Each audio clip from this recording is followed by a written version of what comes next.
Bonjour, salam alaikum. Alors, on va continuer donc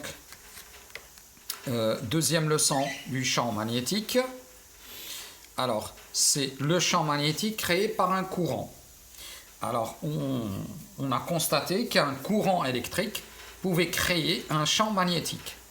Donc, un courant électrique crée un champ magnétique autour du fil, donc dans la région de l'espace où le courant passe.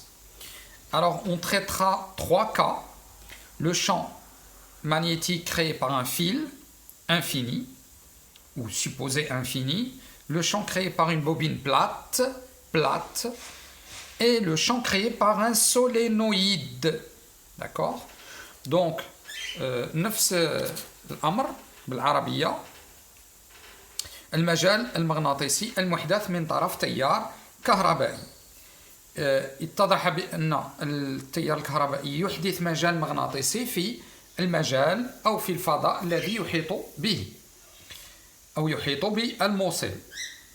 سوف نتطرق إلى ثلاث حالات، هي سلك لا متناهي، أي يفترض فيه أن يكون لا متناهي الطول، ثم الوشيعة المسطحة، ثم الملف اللولبي، ملف لولبي. إذن ثلاث حالات هي التي سوف نتطرق إليها في هذا الدرس. Pour commencer, prenons le cas du champ créé par un fil conducteur, un fil parcouru par un courant I. Donc, le champ qu'il crée autour de lui, en fait, si vous regardez votre fil du haut, c'est-à-dire votre œil est là, eh bien, voilà ce que vous allez voir. Vous voyez le fil, comme ceci, le fil, voilà.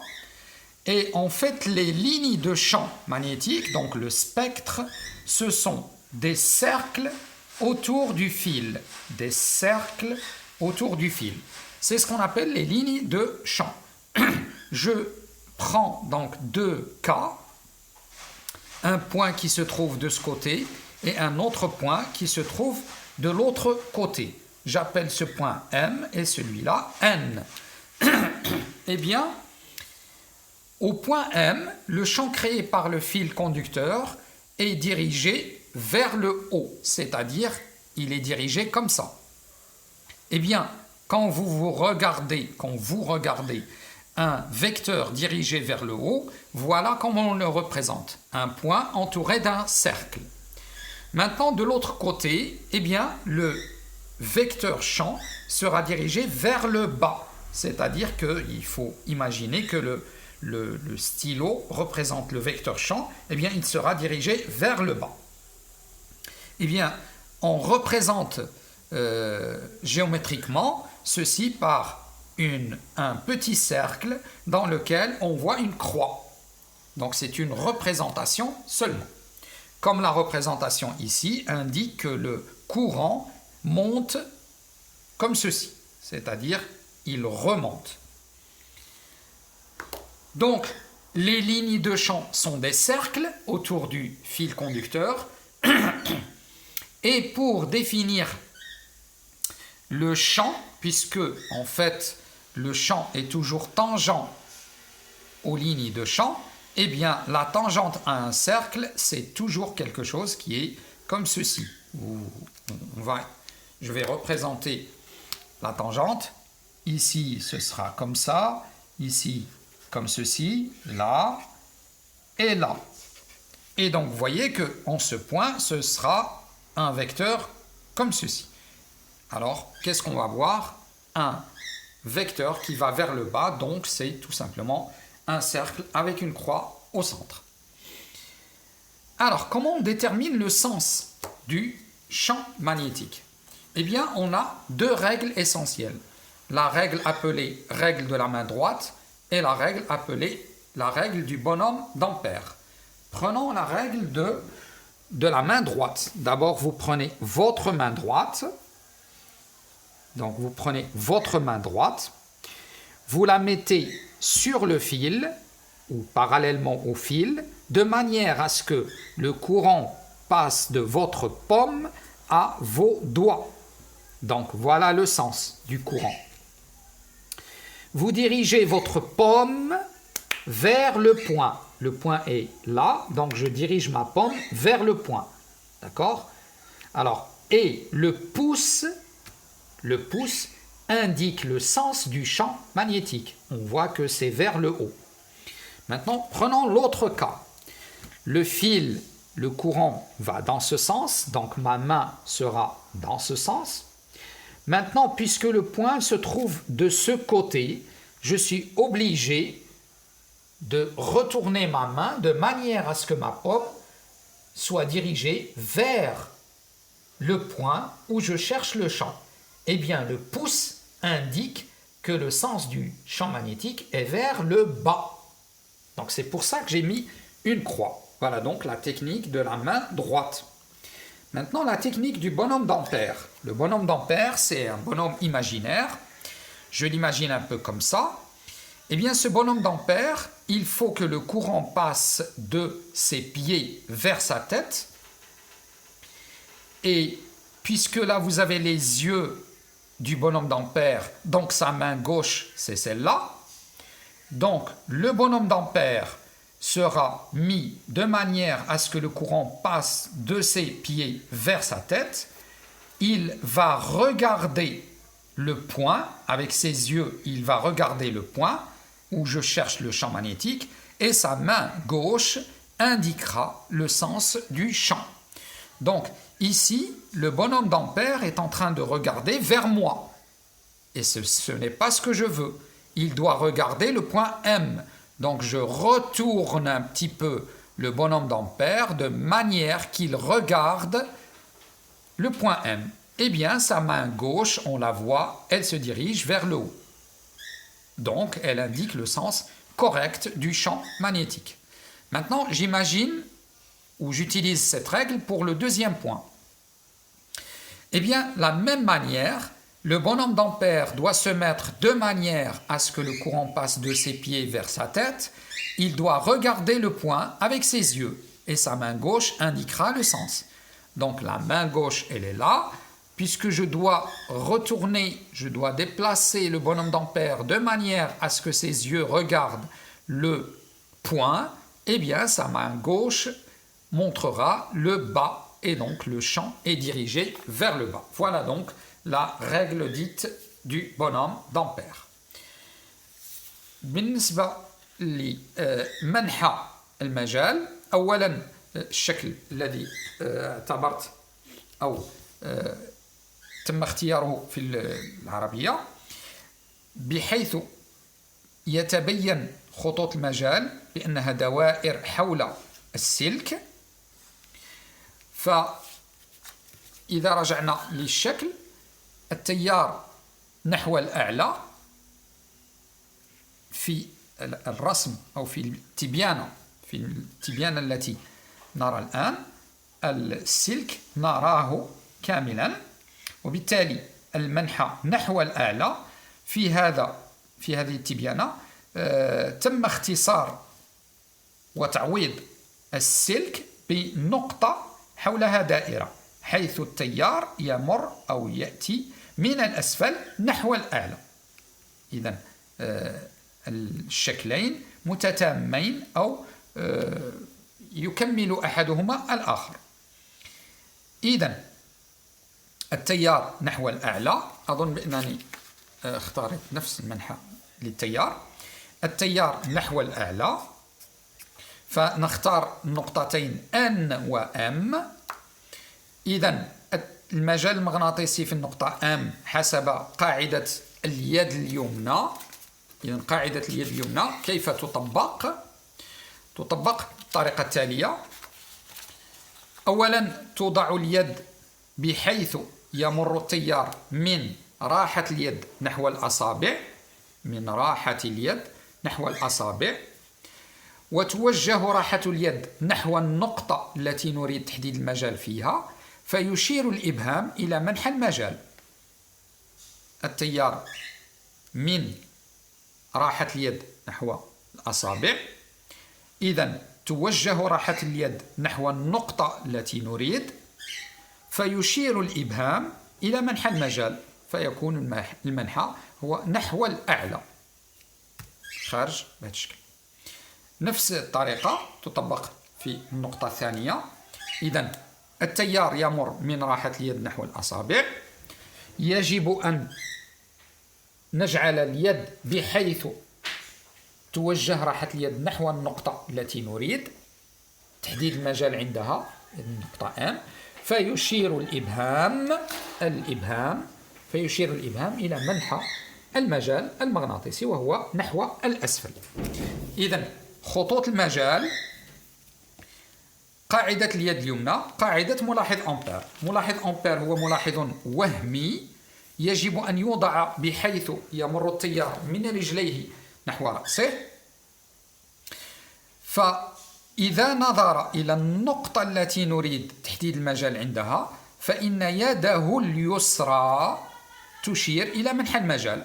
إذن التيار يمر من رجليه نحو رأسه، ينظر نحو النقطة التي نريد تحديد المجال عندها، فتشير يده اليسرى إلى منحى المجال. التيار يمر من رجليه نحو رأسه، ينظر بعينيه، ينظر للنقطة التي نريد تحديد المجال عندها، فتكون يده اليسرى تشير إلى منحى المجال وهو نحو الأسفل، أي داخل الورقة نحو الأسفل. إذن هذه قاعدة اليد اليمنى وقاعدة ملاحظ أمبير. إذن الآن نمر إلى الحالات الثلاث. الحالات الثلاث هي المجال المحدث من طرف سلك، ثم المجال المحدث من طرف وشيعة مسطحة، ثم المجال المحدث من طرف ملف لولبي. إذن أولا المجال المحدث من طرف سلك لا متناهي، المجال في النقطة M يعرف بالعلاقة B تساوي μ0 I على 2 بي R، حيث R هي المسافة التي تفصل النقطة M عن السلك، وهي مسافة عمودية كما يبدو من الشكل أو من التبيان. R مسافة بين الموصل والنقطة M، μ0 هي 4 بي 10 أس ناقص 7 في النظام العالمي، وهذا النظام العالمي الوحدات التي تستعمل فيه هي تسلا متر أمبير موان 1. إذن إذا تم تعويض μ0 بالعلاقة فيكون صيغة أخرى والصيغة ثانية للمجال المحدث في النقطة M هي 2-10-7 I على R. I هي شدة التيار الكهربائي المار في السلك، ووحدته طبعا هي التسلا. نفس الفكرة بالفرنسية. Donc le champ créé par un fil conducteur supposé infini est tout simplement défini par la relation μ0 sur 2π I sur D, D étant la distance entre le point M et le fil conducteur. Cette distance, on voit clairement qu'elle doit être perpendiculaire ici. Donc c'est une distance entre un point et une droite et un axe si vous voulez.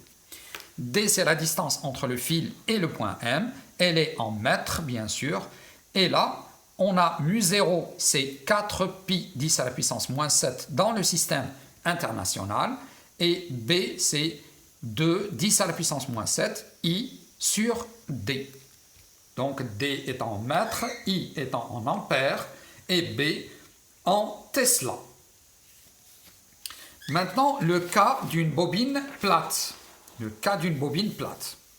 Pour la bobine plate, le champ créé au centre d'une bobine plate, d'abord, nous ne déterminons que le champ créé au centre de la bobine plate. Eh bien, si le courant tourne dans le sens des aiguilles d'une montre, eh bien, ceci correspond à la face sud. Si votre sens du courant va dans le sens trigonométrique et que l'on appelle aussi le sens contraire des aiguilles d'une montre, eh bien vous êtes en train de regarder la face nord de votre bobine plate. Eh bien, en utilisant cette technique, on voit que le champ magnétique au point O, au centre de la bobine plate, est tout simplement dirigé vers le bas. C'est donc un cercle avec une croix au centre.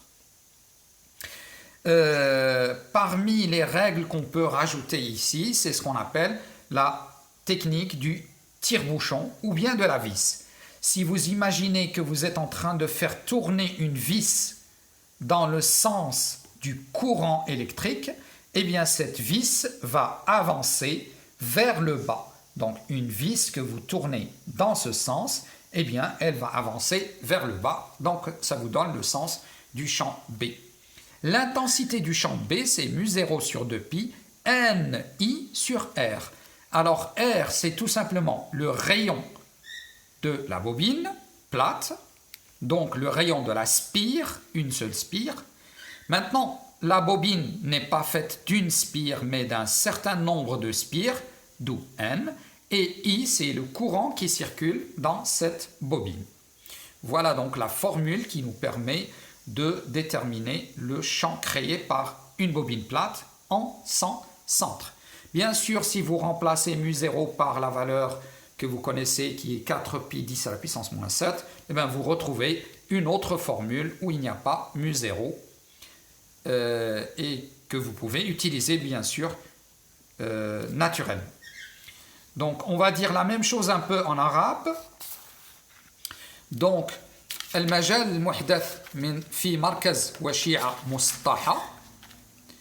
إذن أولا الوشيعة المسطحة إذا كان التيار يتحرك أو يمر في المنحى الموافق لمنحى عقارب الساعة فنحن ننظر إلى الوجه الجنوب من الوشيعة. وإذا كان التيار يمر في المنحى المعاكس لمنحى عقارب الساعة والمسمى المنحى التريغونومتري، إذن في هذه الحالة نحن ننظر إلى الوجه الشمال، donc la face nord. إذن نتطرق الآن إلى المجال المحدث في مركز الوشيعة، فيعرف بالعلاقة ب تساوي mu0 n i على 2πr، حيث r شعاع الوشيعة وليس القطر، شعاع وهو بالمتر، يعبر عنه بالمتر.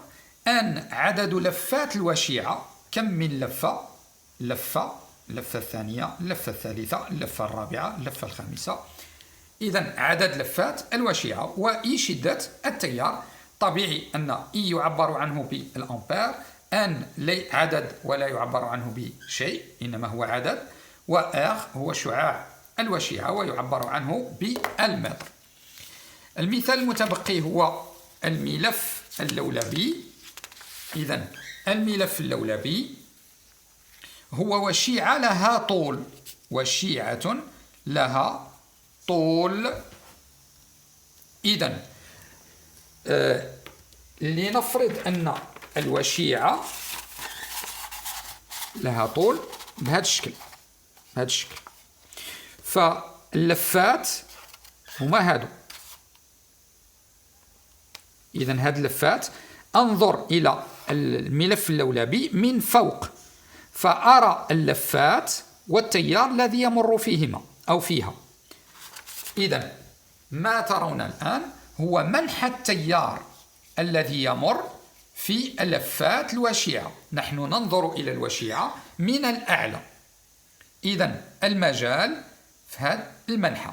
ومن بعد نعطيكم القواعد. يمكن استعمال قاعدة اليد اليمنى، يمكن استعمال قاعدة ملاحظ أمبير، ويمكن استعمال أيضا قاعدة مفك البراغي لا فيس، أو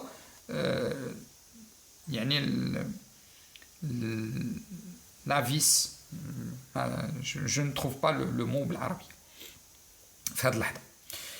إذن يعبر عن شدة المجال ب mu0 n i على l، حيث mu0 هي الثابتة المعروفة، N عدد لفات الملف اللولبي، I شدة التيار، و L طول الملف اللولبي، طول الملف اللولبي. إذا تم إنجاز N على L فسوف تعطي petit n، حيث petit n عدد اللفات في وحدة الطول. مثلا عدد اللفات للملف اللولبي في المتر الواحد هو 15 لفة في المتر الواحد. قد لا يكون الملف اللولبي طوله يصل إلى المتر أو يصل إلى مترين، ولكن إذا تم إنجاز الخارج N على L فسوف يعطينا عدد اللفات في كل متر، ولو كان طول الملف لا يصل إلى المتر. إذا هذه هي العلاقة المعبرة عن شدة المجال داخل الملف اللولبي. والمنحى يمكن استعمال إحدى القواعد التي تمكن من تحديد منحى المجال. نفس الشيء سوف نقوله بالفرنسية. Le champ créé à l'intérieur d'un solénoïde, donc j'ai choisi de représenter le solénoïde de manière différente, vous le voyez. Ici, je l'ai représenté comme si on le regardait d'en haut. Là, je suis en train de le représenter comme vous le verrez dans l'espace. Donc, vous voyez que c'est le même résultat. Alors, le champ à l'intérieur du solénoïde est exprimé par l'expression mu0 n sur L fois I. Mu0 n fois I. N étant le nombre de spires par unité de longueur. Je ne l'ai pas écrit là. Donc c'est le nombre de spires. Quand vous divisez par la longueur du solénoïde, eh bien vous obtenez le nombre de spires par unité de longueur. C'est-à-dire nombre de spires par centimètre, nombre de spires par décimètre, ou alors nombre de spires par mètre. Vu que nous utilisons le système international des unités, eh bien, ce sera le nombre de spires par mètre tout simplement. Maintenant, on passe à une autre chose, la dernière chose, c'est que dans un solénoïde, comme dans un aimant en U, le champ est dit uniforme. Pourquoi un champ magnétique est appelé uniforme? Parce qu'il garde la même direction, le même sens et la même norme, la même valeur. Eh bien, nous avons deux cas possibles. Soit un aimant en U, soit un solénoïde. Dans les deux cas, les lignes de champ que vous voyez là, les lignes de champ sont parallèles et le champ garde la même direction, le même sens et la même norme, quel que soit le point que vous choisissez dans l'entrefer, c'est-à-dire entre les deux bras de l'aimant en U. De même, à l'intérieur du solénoïde, le champ magnétique est uniforme. Quel que soit le point que vous choisissez à l'intérieur du solénoïde, le champ a la même direction, le même sens et la même intensité. Donc, les lignes de champ, c'est en trait fin et les spires, c'est en trait un peu épais. On va dire la même chose بالعربية إن شاء الله. Donc, vous avez في المجالات التي تم التطرق إليها حالة خاصة هي ما يسمى بمجال مغناطيسي منتظم.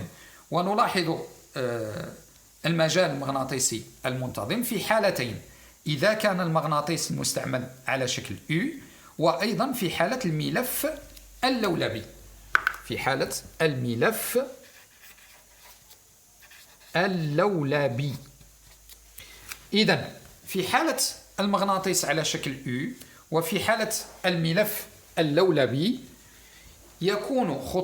تكون خطوط المجال عبارة عن خطوط متوازية، فيحافظ المجال المغناطيسي على الاتجاه والمنحى والمنظم. كذلك الأمر بالنسبة للملف اللولبي، تكون خطوط المجال عبارة عن مستقيمات متوازية، ويبقى منحى المجال هو نفسه، وكذلك منظم المجال. فبالخط الرقيق بهذه الصفة فعبارة عن خطوط المجال، والخط اللي بهذا الشكل هو عبارة عن تمثيل للفات الملف اللولبي. إذا تم تصوير أو تمثيل الملف اللولبي كأننا نراه من الأعلى. إذا لماذا تم التطرق لهذا المجال المغناطيسي المنتظم؟ نظرا للأهمية ديالو في ما بقي من الدرس.